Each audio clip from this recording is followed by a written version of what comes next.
Welcome to Newton's ring part 2। और यहाँ पर हम लोग आज स्टडी करेंगे diameter of dark and bright fringes, अदीप्त और दीप्त वलय का व्यास। और इसके बेसिस पे हम लोग जो भी हमारे पास में प्रकाश स्रोत दिया हुआ है, जो हम न्यूटन्स रिंग एक्सपेरिमेंट में यूज़ कर रहे हैं, उसकी वेवलेंथ कैलकुलेट करने के लिए इसको हम यूज़ करेंगे। ठीक है, तो इसको समझने के लिए हम लोग एक डायग्राम कंसिडर करते हैं। देखिए क्या करते हैं हम लोग, ये मैंने लिया एक प्लेनो कॉन्वेक्स लेंस।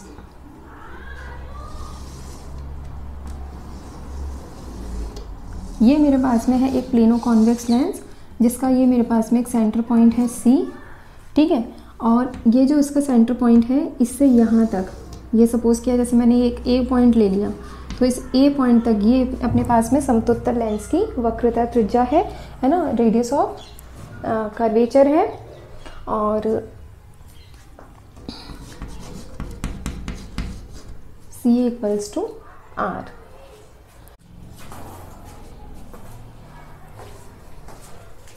हाँ देखिए, ये डिस्टेंस है अपने पास में CA इक्वल्स टू R, जो समतुत्तर लेंस की वक्रता त्रिज्या है। इसके बाद हमने क्या किया, यहाँ हमने एक ग्लास प्लेट को पुट कर दिया। ये मैंने एक ग्लास प्लेट को ले लिया। ठीक है, अब यहाँ पर मैंने सपोज किया कि यहाँ पर मेरे पास में एक पॉइंट है, यहाँ ले लेती हूँ मैं, इस पॉइंट पर ये तो है आपके पास में पॉइंट A है ना, और ये वाला पॉइंट हम ले लेते हैं, ये जो जा रहा है इस पॉइंट पर, इसको ले लेती हूँ मैं B है ना। B पॉइंट पर एक फ्रिंज बन रही है। अभी मुझे ये नहीं पता कि फ्रिंज दीप्त है या अदीप्त है, बस इतना पता है कि जो समतुत्तर लेंस है, हमें पता है कि हम माइक्रोस्कोप, जब हमारे पास में ग्लास प्लेट रखा हुआ है, उसके ऊपर समतुत्तर लेंस रखा हुआ है, और जब हम उसको माइक्रोस्कोप के थ्रू, हम आई के थ्रू उसमें देखेंगे, तो समतुत्तर लेंस और ग्लास प्लेट दोनों के मध्य में हमें व्यतिकरण प्रतिरूप मिलेगा, जिसमें हमें यहाँ पर फ्रिंज मिलेगी।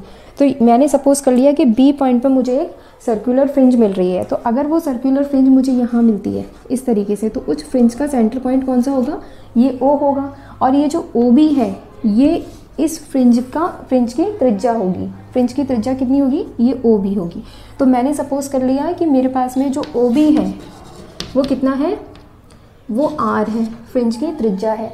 अब सपोज किया कि सेंटर से जैसे जैसे मैं बाहर जाती हूँ, तो मेरे पास में फ्रिंज का नंबर कौन सा है, N है, N नंबर की फ्रिंज है। तो इसका मतलब फ्रिंज की त्रिज्या कितनी होगी, RN होगी। ठीक है, तो मैंने यहाँ पर लिखा NV फ्रिंज की त्रिज्या। NV फ्रिंज की त्रिज्या कितनी है, OB इक्वल्स टू RN है। अब मैंने क्या किया, C को B पॉइंट से मिला दिया, तो ये भी अपने पास में क्या हुआ, समतुत्तर लेंस का रेडियस हुआ। तो ये भी मेरे पास में डिस्टेंस कितनी है, कैपिटल R है। ठीक है, अब मैं लेती हूँ यहाँ, अब मुझे कैलकुलेट क्या करना है, अदीप्त और दीप्त वलय का व्यास, डायमीटर कैलकुलेट करना है। तो डायमीटर को कैलकुलेट करने के लिए पहले मैं क्या कैलकुलेट करूँ, त्रिज्या कैलकुलेट करूँ, उसके बेसिस पे डायमीटर कैलकुलेट हो जाएगा, है ना। तो यहाँ मुझे कैलकुलेट करना है OB मीन्स RN, है ना। तो मैंने यहाँ ट्राइंगल ले लिया, कौन सा, COB। कौन सा ट्राइंगल ले लिया पहले, यहाँ पर COB। तो हम यहाँ पर लेंगे किसमें, इन ट्राइंगल COB। COB में आप देखो RN हमें कैलकुलेट करना है, तो हम पाइथागोरस, ये राइट एंगल ट्राइंगल है जिसमें हम पाइथागोरस यूज़ कर सकते हैं। तो RN स्क्वायर कितना हो जाएगा, RN square equals to R square minus CO square, है ना, यही होगा ना, R square minus CO square. तो यहाँ मैंने कर दिया R square minus CO square. अब आप देखो यहाँ पर CO की वैल्यू कितनी है, अगर यहाँ पे CA जो है उसमें से मैं कितना माइनस कर दूँ, OA, तो कितना आ जाएगा मेरे पास, CO आ जाएगा, है ना। क्या करें हम, जो हमारे पास में CA है उसमें से हम OA को माइनस कर दें। ठीक है, अब आप ये देखो, जो CA है ये तो अपने पास में समतुत्तर लेंस का रेडियस है, उसकी त्रिज्या है। तो ये कितना हो जाएगा, R स्क्वायर, है ना, इसको मैं करती हूँ R, है ना, R माइनस इस तरीके से। और OA की वैल्यू, है ना, ये OA क्या है, अगर मेरे पास में जिस पॉइंट पर फ्रिंज बन रही है वहाँ पर इस वायु की फिल्म की मोटाई कितनी है, टी एन है, क्योंकि मेरे पास में एनवे नंबर की फ्रिंज है ना, एनवे नंबर की फ्रिंज की त्रिज्या लेनी है हमें। तो वहाँ पर अगर मेरे पास में इस वायु की फिल्म की मोटाई कितनी है, टी है, लेकिन मोटाई कैसी है, वेरिएबल है, चेंज हो रही है। तो nth नंबर की फ्रिंज के लिए मोटाई कितनी है, टी एन है। तो अगर ये मेरे पास में टी एन है तो ये ओ ए डिस्टेंस भी कितना होगा, ये भी टी एन होगा। तो यहाँ पे मैंने कर दिया आर माइनस टी एन का होल स्क्वायर, ये आ गया आपके पास में आर एन स्क्वायर के इक्वल्स टू। अब यहाँ पर हमने और सॉल्व किया तो कितना हो जाएगा, R square minus R square cancel हो जाएगा। लिख देती हूँ मैं एक बार, minus R square minus minus plus 2r T N, और ये हो जाएगा माइनस टी एन स्क्वायर। ठीक है, अब R square minus R square cancel, कितना रह गया 2r T N minus T N square. तो हमने कर दिया R N square equals to, या आर एन का भी मैं रूट ले लेती हूँ इधर, तो ये आ जाएगा 2r T N minus T N square. अब यहाँ पर क्या है, टी एन तो थिकनेस है जो वायु की फिल्म बन रही है बहुत माइन्यूट सी, किसके बीच में, समतुत्तल लेंस और ग्लास प्लेट के बीच में। ठीक है, और यहाँ पर आर क्या है, आर रेडियस ऑफ कर्वेचर है किसका, समतुत्तल लेंस का। तो यहाँ पर अपने पास में क्या है कि टी एन के कंपैरिजन में, या हम कहें आर के कंपैरिजन में, टी एन जो है वो कैसा है, बहुत ही स्मॉल है। हम कह सकते हैं T N is very very small from R. तो अगर टी एन जो है वेरी वेरी स्मॉल होगा आर से, तो उस कंडीशन में मेरे पास में आर एन की वैल्यू कितनी हो जाएगी, आर एन इक्वल्स टू कितना हो जाएगा, रूट के अंदर 2r टी एन। क्यों, क्योंकि ये टी एन स्क्वायर तो क्या हो जाएगा, नेगलेक्ट हो जाएगा। अगर मेरे पास में सपोज किया कोई वैल्यू है वो 10⁻⁻10 में है, अब मैं उसका स्क्वायर करती हूँ तो मेरे पास कितना हो जाएगा 10⁻⁻20। तो यहाँ क्या हो रहा है, जैसे ही हम स्क्वायर कर रहे हैं वैल्यू जो है वो और डिक्रीज़ होती जा रही है, कम होती जा रही है, छोटी होती जा रही है ना। तो यहाँ पर अपने पास में जैसे ही टी एन पहले ही स्मॉल है और मैं इसका स्क्वायर करूँगी टी एन स्क्वायर, तो ये वैल्यू बहुत छोटी हो जाएगी, है ना, माइन्यूट हो जाएगी, जिसको हम नेगलेक्ट कर सकते हैं। तो एक्सप्रेशन आ जाएगा R N equals to root 2r T N. तो ये तो अपने पास में आया त्रिज्या किसके लिए, अदीप्त और दीप्त वलय के लिए। अब हम दोनों कंडीशन लेते हैं दीप्त और अदीप्त के लिए। देखिए यहाँ मैंने लिख दिया है, यहाँ लेंस की वक्रता त्रिज्या r है तथा एनवे फ्रिंज के लिए वायु की फिल्म की मोटाई कितनी है, tn है। आप चाहें तो स्क्रीनशॉट ले सकते हैं।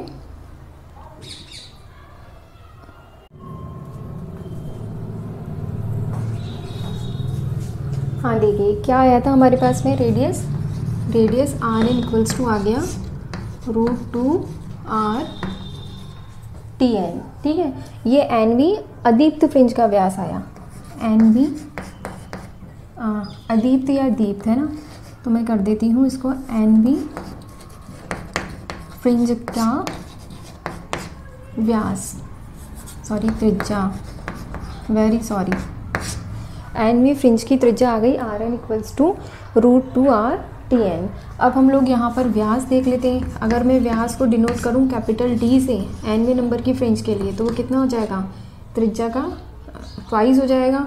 तो यहाँ पर हो जाएगा 2 रूट 2r टी एन, और इसको हम क्या ले सकते हैं इन दी रूट, ये कितना हो जाएगा 2 रूट 2 कितना हो जाएगा 8, तो 8r टी एन। पर अभी मुझे ये नहीं पता कि ये अदीप्त के लिए है या दीप्त के लिए है, कोई भी फ्रिंज हो सकती है। तो हम इसमें फर्स्ट कंडीशन लेते हैं कि अगर मेरे पास में एनवे नंबर की, है ना, एनवी कौन सी फ्रिंज हो, पहले अदीप्त ले लेते हैं, एनवी अदीप्त फ्रिंज का व्यास, है ना, एनवी अदीप्त फ्रिंज का व्यास डी एन इक्वल्स टू कितना ले लेते हैं हम, रूट कितना है आर टी एन। ठीक है, लेकिन जब हमने अभी लास्ट वाले वीडियो में स्टडी किया था कि एनवी अदीप्त फ्रिंज जो है उसके लिए कंडीशन कितनी आई थी, वहाँ कितना आया था 2 mu T N equals to कितना आया था एन लैम्डा। ये आप लोगों को ध्यान होगा लास्ट वीडियो से, है ना।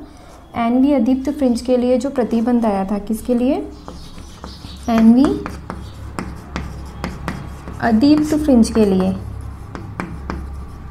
फ्रिंज के लिए जो आवश्यक प्रतिबंध है, या हम कहें जो प्रतिबंध है, वो कितना है 2 mu T N equals to N lambda, यहाँ से मैं टी एन की वैल्यू निकालूंगी, टी एन इक्वल्स टू कितना हो जाएगा एन लेमडा अपॉन 2 म्यू, है ना। अब इस वैल्यू को हम पुट कर देंगे इस एक्सप्रेशन में, तो हमारे पास में डायमीटर डी एन कितना आ जाएगा, डायमीटर डी एन आ जाएगा, यहाँ आ जाएगा 8r इंटू टी एन की वैल्यू कितनी है एन लेमडा अपॉन 2 म्यू, है ना। 2 से ये 8 कट जाएगा 4 टाइम्स, तो डी एन के लिए फाइनल एक्सप्रेशन कितना आ जाएगा, एन वी फ्रिंज के लिए डी एन कितना आ जाएगा, रूट के अंदर ये हो जाएगा 4 एन लेमडा आर अपॉन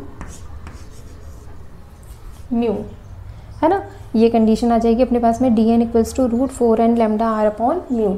और ये एक्सप्रेशन आपको याद रखना चाहिए, इस पर बेस्ड काफ़ी सारे न्यूमेरिकल्स आपके यूनिवर्सिटी एग्ज़ाम में तो आते ही हैं। इसके अलावा जो हमारे कंपटीशन एग्ज़ाम्स हैं, अगर आपके कंपटीशन एग्ज़ाम में ये टॉपिक है न्यूटन्स रिंग एक्सपेरिमेंट, तो क्वेश्चन में न्यूमेरिकल्स यहाँ से बनता है कि आपसे वो कैलकुलेट करवाता है कि एन वी अदीप्त फ्रिंज के लिए आपको व्यास कैलकुलेट करना है। तो वहाँ पर आपको क्या क्या गिवन होगा, एक तो आपको बताया जाएगा कौन से नंबर की वलय है, जैसे आप सेंटर पॉइंट है, जैसे ये आपके पास में व्यतिकरण प्रतिरूप है, तो इस व्यतिकरण पॉइंट प्रतिरूप में आप सेंटर पॉइंट से जैसे आउटसाइड जाएंगे तो आपके पास में ये n इक्वल्स टू 0 है, फिर 1 है ना, n इक्वल्स टू 1, फिर 2, इस टाइप से आप गिनती करेंगे तो आपके पास में कौन से नंबर की वलय है, n गिवन होगा, दिए गए प्रकाश स्रोत की वेवलेंथ लैम्डा गिवन होगी, और जो आपके पास में समतुत्तल लेंस यूज़ किया है उसका रेडियस ऑफ कर्वेचर, उसका त्रिज्या वो गिवन होगी, और साथ में अगर वहाँ पे वायु की फिल्म बन रही है तो आपके पास में refractive index mu equals to कितना हो जाएगा 1। और यदि आपने वहाँ पर समतुत्तल लेंस और ग्लास प्लेट के मिड में कोई दूसरा मीडियम यूज़ कर रखा है, जैसे आपने ये जो पूरा सेटअप है इसको एक ऑयल में रख रखा है, तो वहाँ पर उसके लिए उसका रिफ्रैक्टिव इंडेक्स म्यू की वैल्यू भी दी हुई होगी, है ना।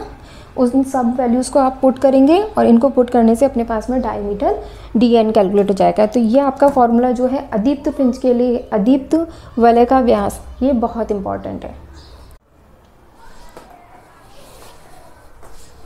हाँ देखिए, एग्जाम पॉइंट ऑफ व्यू से हम क्या लिखेंगे, एन वी अदीप्त फ्रिंज का व्यास कितना आ जाएगा, D N equals to root 4 N lambda R upon mu, और यहाँ पर एन वी दीप्त फ्रिंज का व्यास कितना आ जाएगा, D N equals to root 2 N minus 1 lambda R upon mu.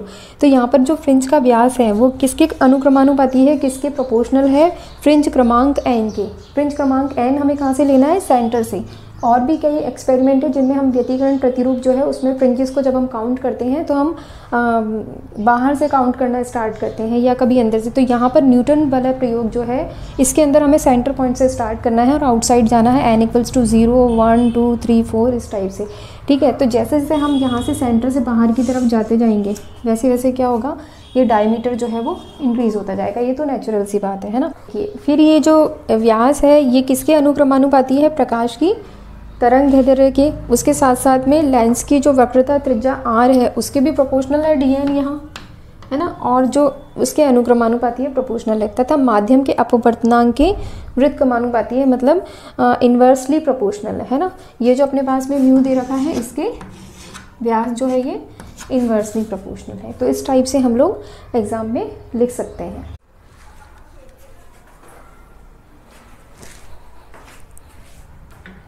हाँ देखिए, क्या डिराइव किया हम लोगों ने, प्रदीप्त वलय का व्यास, जो ब्राइट फ्रिंजेस हैं उनके लिए डायमीटर कितना आया, D N bright equals to root 2 N plus 1 lambda R upon mu. अब यहाँ पर अपने पास में फिल्म जो है वो किसकी है, एयर की है, वायु की फिल्म है, तो म्यू इक्वल्स टू कितना हो जाएगा, 1 हो जाएगा। इसके साथ में हमने और क्या डिटरमाइन किया, अदीप्त वलयों का व्यास, जो इतनी भी डार्क फ्रिंजेस हैं उनके लिए व्यास कितना होगा, D N equals to root 4 N lambda R upon mu. अब यहाँ पर अगर आपके पास में एक प्रकाश स्रोत है ना, तो उसके लिए लैम्डा फिक्स हो जाएगी।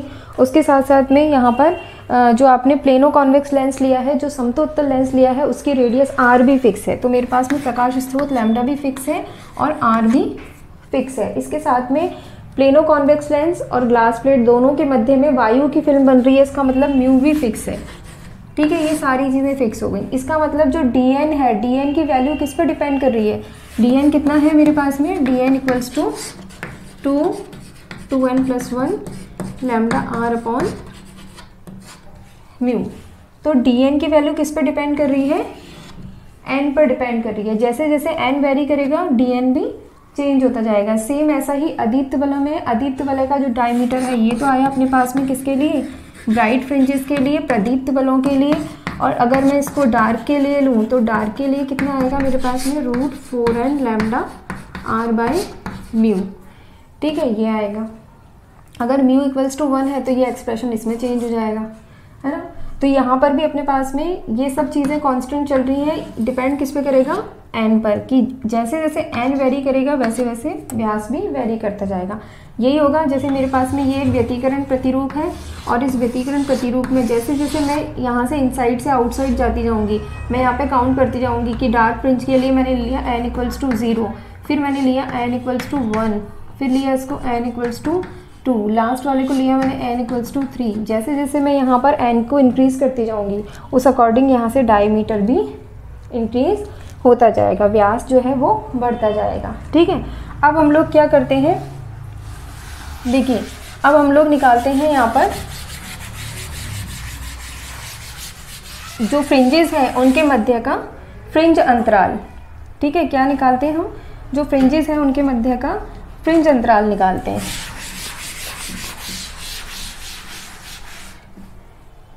तो मैं यहाँ पर लिखती हूँ, हेडिंग डालती हूँ, फ्रिंज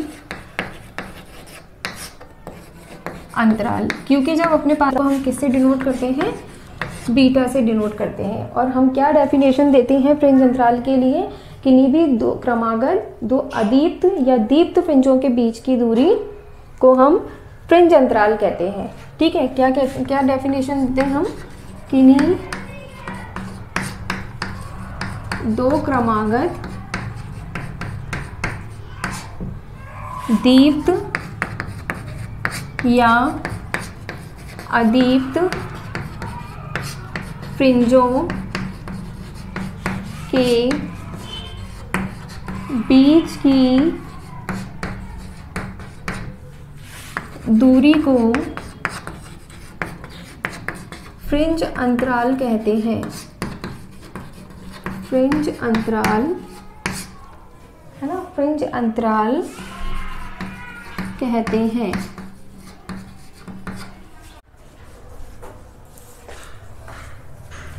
हाँ देखिए, तो बीटा की वैल्यू कितना हो जाएगी अपने पास में, बीटा = किन्हीं भी दो क्रमागत दीप्त और अदीप्त फ्रिंजों के बीच की दूरी को हम फ्रिंज अंतराल कहते हैं।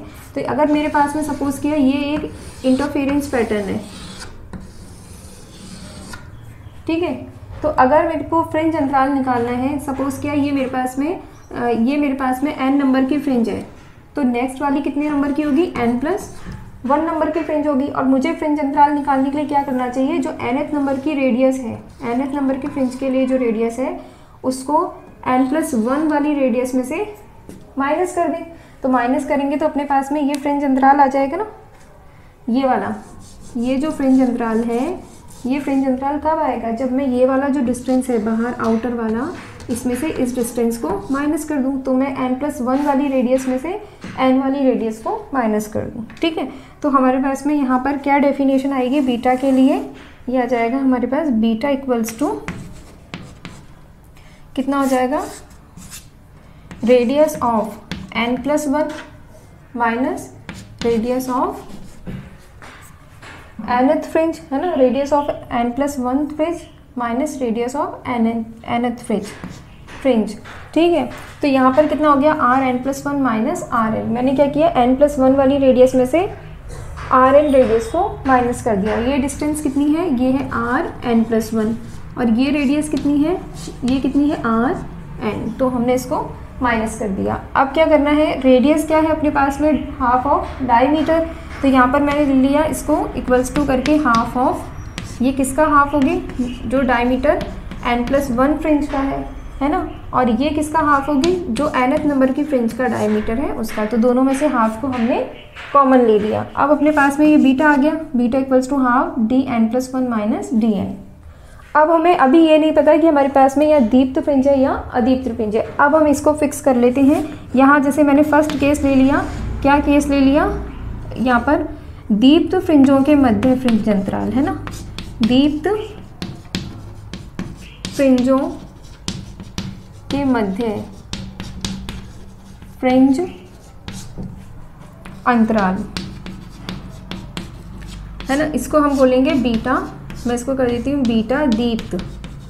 तो बीटा दीप्त कितना हो जाएगा, हाफ ऑफ, ये आ जाएगा dn+1, लेकिन कौन सी फ्रिंज का, दीप्त का या हम कहें ब्राइट का, माइनस dn, ये वाला dn यहाँ आ गया, ये भी कौन सी फ्रिंज के लिए, दीप्त, एनवी दीप्त फ्रिंज के लिए, है ना। तो एनवी दीप्त फ्रिंज के लिए अब हम यहाँ पर वैल्यूज़ रखते हैं। मैं यहाँ ले लेती हूँ थोड़ा इसको, हाँ देखो कितना है dn+1। तो क्या करना है, ये जो एक्सप्रेशन है इसमें हम क्या करें, इसमें n की जगह n+1 पुट कर देते हैं। तो हमारे पास कितना हो जाएगा, dn+1 की वैल्यू √2, है ना, यहाँ पर हो जाएगा 2n, और 2n यहाँ पर n की जगह रखेंगे हम n+1, तो ये कितना हो जाएगा 2n+2+1 यहाँ से, है ना। तो मैं यहाँ कर देती हूँ इसको, देखो √2 2n+2+1, है ना, λr/μ। अब n माइनस करना है, n को हमने लिख दिया कितना, 2n+1 λr/μ। ठीक है, अब अपने पास में वायु की फिल्म है, तो म्यू को मैं क्या ले लेती हूँ, 1 ले लेती हूँ। तो मैंने म्यू को यहाँ से हटा दिया। वायु की फिल्म के लिए अपवर्तनांक म्यू कितना है, 1 है। अब यहाँ पर एक्सप्रेशन में देखेंगे हम √2 कॉमन है, λr भी कॉमन है ना। तो और यहाँ तो हम इसको बाहर ले लेते हैं, ये कितना हो जाएगा 1/2, ठीक है। और मैं यहाँ ले लेती हूँ, कितना कॉमन हो जाएगा, √2 λr, √2 λr, ठीक है। यहाँ कितना हो गया 2n+3, तो यहाँ आ गया अपने पास में 2n+3, माइनस यहाँ कितना हो गया 2n+1, यहाँ रूट में आ गया 2n+1। तो ये एक्सप्रेशन आया अपने पास में किसके लिए, बीटा दीप्त के लिए या ब्राइट फ्रिंज के लिए, ये कंडीशन आ गई, ठीक है।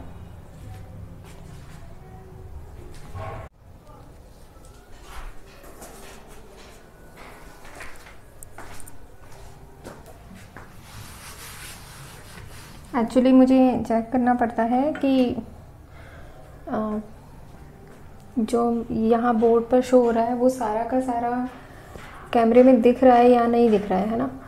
तो हाँ देखिए, हम लोग कहाँ थे, यहाँ पर बीटा दीप्त जो है वो अपने पास में ये एक्सप्रेशन आ गया, और यहाँ पर लैम्डा और आर दोनों कांस्टेंट है। तो बीटा दीप्त जो है वो डिपेंड करता है किस पर, वैल्यू n पर डिपेंड करता है, ठीक है। तो यहाँ पर हमने क्या किया, मैंने सबसे पहले यहाँ पर लिया एक कंडीशन ली n = 1, है ना। n = 1 पर ये कितना हो जाएगा अपने पास में, ये हो जाएगा 2+1, है ना, तो ये हो जाएगा √3। और ये वाला एक्सप्रेशन कितना हो जाएगा, 2 × 1 = 2 + 3 कितना, 2 और 3 5, √5 माइनस √3, इसमें वेरिएशन होगा। √5 कितना है, √5 की वैल्यू है 2.23, और √3 की वैल्यू कितनी आती है 1.73।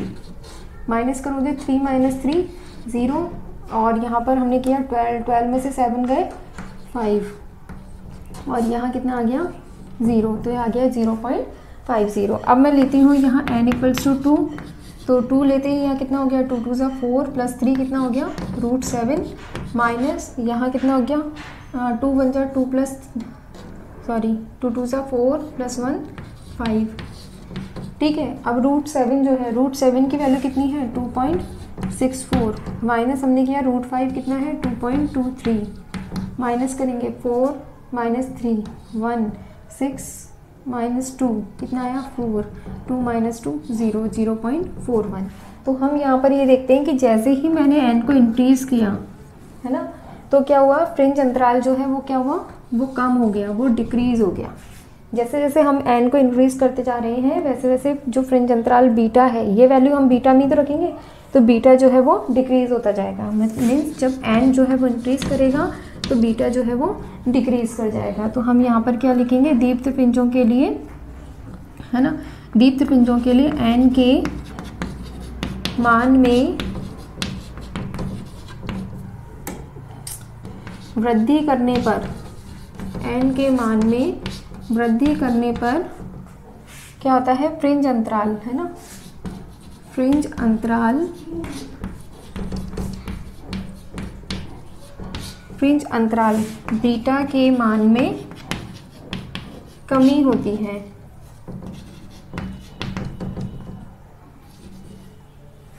मान में कमी होती है।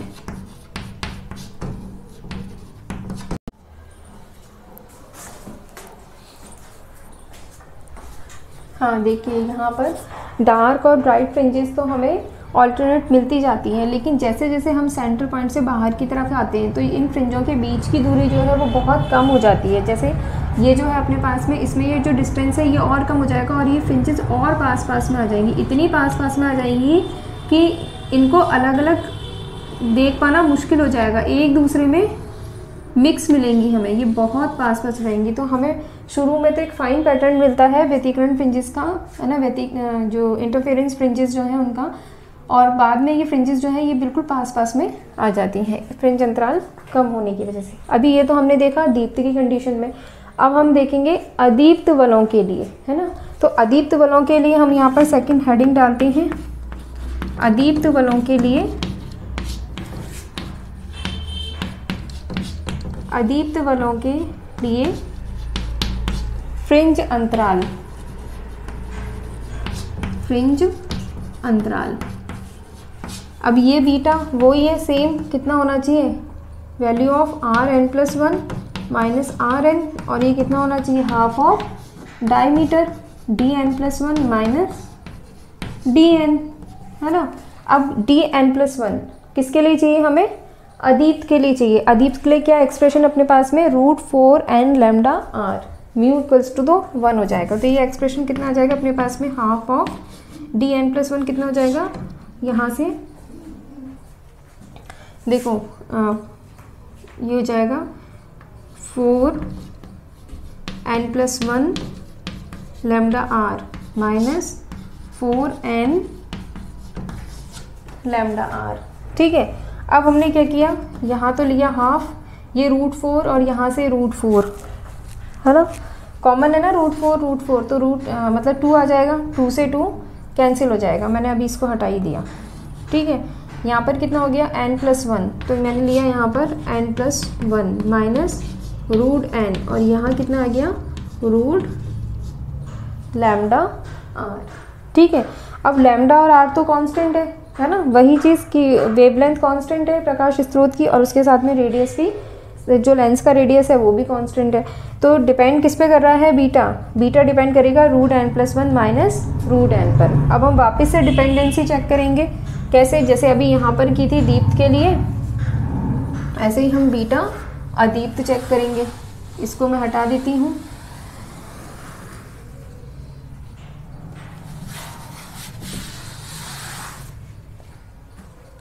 देखो बीटा अदीप्त डार्क के लिए, है ना, अदीप्त के लिए कितना होना चाहिए अपने पास में, √n+1 माइनस √n, और यहाँ कितना जाएगा, √λr। अब मैं वापस लेती हूँ n = 1, n = 1 लेते ये कितना हो गया, माइनस √1, और ये कितना हो गया, 1+1 2, √2 माइनस √1, √2 कितना होता है, 1.414, और √1 कितना होता है, 1, तो इसको हमने माइनस किया, कितना आएगा, 0.414। n = 2 लिया, 2 पर ये कितना हो गया, √2, और ये कितना हो गया, 2 + 1 3, √3 माइनस √2, √3 कितना होता है, 1.73 माइनस √2 1.414, या मैं इसको 41 ही ले लेती हूँ, माइनस करने में थोड़ा इजी रहेगा। 3 में से 1 गया, कितना आया, 2, 7 में से 4, तो ये आया 3, है ना, सही किया है मैंने, 3 - 1 7 - 4 3, हाँ सही है ना। तो यहाँ पर देखो ये है 0.41, ये है 0.32, मतलब ये डिक्रीज़ हो रहा है ना। यहाँ जैसे ही हमने n की वैल्यू इंक्रीज़ की, n = 1 से 2 किया, n इंक्रीज़ हुआ, वैसे ही अपने पास में बीटा अदीप्त जो है वो क्या होगा, डिक्रीज़ होगा। डिक्रीज़ होगा तो हम क्या कह सकते हैं, जैसे हम n इंक्रीज़ करेंगे बीटा डिक्रीज़ होगा, है ना। तो सेम रिजल्ट आएगा दीप्त वाला, है ना। n के मान में वृद्धि करने पर फ्रिंज अंतराल बीटा के मान में कमी होती है। इसीलिए जितनी भी डार्क फ्रिंजेस हैं या ब्राइट फ्रिंजेस हैं, जैसे जैसे हम सेंटर से आउटसाइड जाते जाएंगे उनके बीच का अंतराल कम होता जाएगा और फ्रिंजेस एक दूसरे के पास आती जाएंगी, धीरे धीरे इतनी पास में आ जाएंगी कि हम उन फ्रिंजेस को डिफ्रेंशिएट नहीं कर सकते हैं, है ना, उनको अलग अलग डिफ्रेंशिएट नहीं कर सकते, वो एक दूसरे में मिक्स होने लगेंगी। इसीलिए न्यूटन्स रिंग एक्सपेरिमेंट के अंदर जो हमें व्यतिकरण प्रतिरूप मिलता है उसमें पहले तो हमें फाइन पैटर्न मिलता है शुरू में, तो शुरू में तो हम फ्रिंजेस को काउंट कर सकते हैं, है ना, शुरू में हमें गैप मिलता है फ्रिंजेस के अंदर, जैसे ये यहाँ गैप मिल रहा है। लेकिन धीरे धीरे क्या होता है कि फ्रिंजेस और पास में आने लगती हैं, धीरे धीरे इतनी पास में आ जाती हैं कि इनके बीच का गैप जो है वो हम आइडेंटिफाई नहीं कर सकते, मिक्स होने लगती है। ठीक है, ठीक है। अभी ये टॉपिक जो है थोड़ा लेंदी है लेकिन बहुत इंपॉर्टेंट है, आपके एग्जाम्स में भी ये पूछा जाता है। इसके अलावा जो आपके कॉम्पिटिशन एग्जाम्स है उनमें भी न्यूमेरिकल्स वगैरह जो है इस टॉपिक से रिलेटेड आते हैं। तो इसका मैं एक पार्ट 3 और बनाऊंगी जिसमें हम लोग स्टडी करेंगे कि न्यूटन्स रिंग एक्सपेरिमेंट की क्या क्या यूटिलिटीज़ हैं। यदि आपको मेरा वीडियो अच्छा लगा हो तो इसे लाइक करना, चैनल को सब्सक्राइब करना। मिलते हैं नेक्स्ट वीडियो में। All the very best, bye bye.